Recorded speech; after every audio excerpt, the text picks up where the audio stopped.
ლევან ქათამაძე ის იშვიათი გამონაკლისია, რომელმაც ჟურნალისტობა გადაწყვიტა. ამბობს, რომ ჟურნალისტიკა ქალის პროფესიად არასოდეს განუხილავს და ის, რომ ამ სფეროში მამაკაცზე მეტი ქალი მუშაობს, სტერეოტიპების ბრალია. რატომ არის ჭარბად ქალები ჟურნალისტიკაში? მართლა არ მაქვს ამაზე პასუხი, იმიტომ რომ მართლა არ მიფიქრია და იმედი მაქვს, რომ ესეც რაღაცა გარკვეული სტერეოტიპების გავლენის გამო არ არის, რომ თქვათ ქალის საქმე არის ჟურნალისტიკა და არა კაცის საქმეა, პირიქით კაცის საქმეა და პირიქით მე გამიგია ხშირად და მაგასაც არ ვეთანხმები ხოლმე, რომ სამბობ რომ ჟურნალისტს სქესი არ აქვსო, ამ მოსაზრებასაც არ ვეთანხმები, იმიტომ რომ ეს არის ესეთი ჩვეულებრივი პროფესია, რომელიც შეუძლიათ სადაც შეუძლიათ იმუშაონ ქალებმაც და კაცებმაც და ანუ დაყოფა აი ესე რომ იყოს რაღაცა არ მიმაჩნია სწორად. ჟურნალისტი, ექიმი, მასწავლებელი, ეს იმ პროფესიათა მცირე ჩამონათვალია, რომელშიც მდედრობითი სქესის ადამიანები ჭარბობენ. გენდერული საკითხების მკვლევარები მიიჩნევენ, რომ ხშირად პროფესიათა ნაწილში ქალთა დასაქმება დაბალი ანაზღაურების გამო ხდება. მე-19 საუკუნეს და მე-20-ის დასაწყისს გადავხედავთ, პედაგოგები იყვნენ მამაკაცების დიდი ნაწილი და ქალთა რაოდენობა იქ ძალიან მცირეა. სკოლებში დაწყებითი განათლება, ზოგადი საგანმანათლებლო სისტემა ფაქტიურად ეს არის ქალთა სამფლობელო, სადაც ძირითადად არიან ქალები. მამაკაცები ხშირ შემთხვევაში მხოლოდ ტექნიკური საგნების მასწავლებლები არიან, ეს საუკეთესო შემთხვევაში, ან და არიან ზედა ეშელონები, სკოლის დირექტორები და წამყვან პოზიციებზე.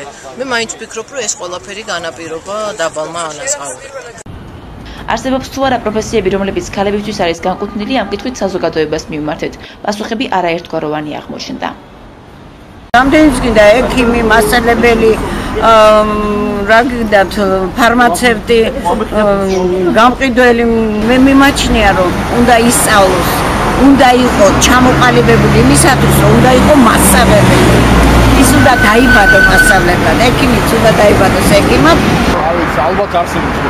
თუ ასეთი პროფესიები არსებობს, რომელიც მარტო მამაკაცისთვის განკუთვნილი, რატომ არ შეიძლება არსებობდეს მარტო ქალისთვის? მამაკაცის და ქალის პროფესია უნდა იყოს სხვადასხვა განკუთვნილი. ზოგი პროფესია მარტო ქალებისთვის უნდა იყოს, ზოგი მარტო კაცებისთვის. აი რატომ უნდა იყოს განსხვავება, მაგალითად მასწავლებლების შემთხვევაში რატომ უნდა იყვნენ? რატო არის ჩამოყალიბებული, რომ ქალები უნდა იყვნენ მაინც და მაინც მასწავლებლები? არ ვიცი, ეს არის უაზრო სტერეოტიპი ჩემი აზრით, რომ მაინც და მაინც მარტო ქალი. თავარია განათლება, პროფესიალიზმი. და ეხლა კაცი იქნება თუ ქალი, ჩემი აზრით ამას დიდი მნიშვნელობა არ აქვს. არ არიან კაცები ექიმები, არ მასწავლებლები. ხომარი. ალბათ მაგრამ ეს სტერეოტიპი არის უფრო მეტად ქალები უნდა იყვნენ და სტერეოტიპი ჩვენ ვქნით ალბათ და ალბათ ამის დამღება არ გინდა. გენდერული საკითხების მკვლევარები მიიჩნევენ, რომ ქალებისათვის განკუთვნილი პროფესიათა ნაწილი ოჯახთან თავსებადობაში მოდის და მაგალითად მასწავლებლის შემთხვევა მოაქვთ. თუმცა აქვე ამატებენ, რომ ჩამოყალიბებული სტერეოტიპები ქალი მასწავლებლის, ქალი ჟურნალისტისა თუ ქალი ექიმის შემთხვევაში საფუძველს არის მოკლებული. საზოგადოების ნაწილი კი ამბობს, რომ მთავარი პროფესიონალიზმია და პროფესიები ქალის ან მამაკაცისათვის არ არსებობს. სიუჟეტი მომზადდა პროექტის გაძლიერებული ქალების საჯარო ცხოვრებისათვის ფარგლებში, რომელიც დაფინანსებულია საქართველოში ამერიკის შეერთებული შტატების საელჩოს დემოკრატიის განვითარების მცირე საგრანტო პროგრამის მიერ. სიუჟეტში გამოხატული მოსაზრებები და შეხედულებები არ წარმოადგენს ამერიკის შეერთებული შტატების საელჩოს ოფიციალურ პოზიციას.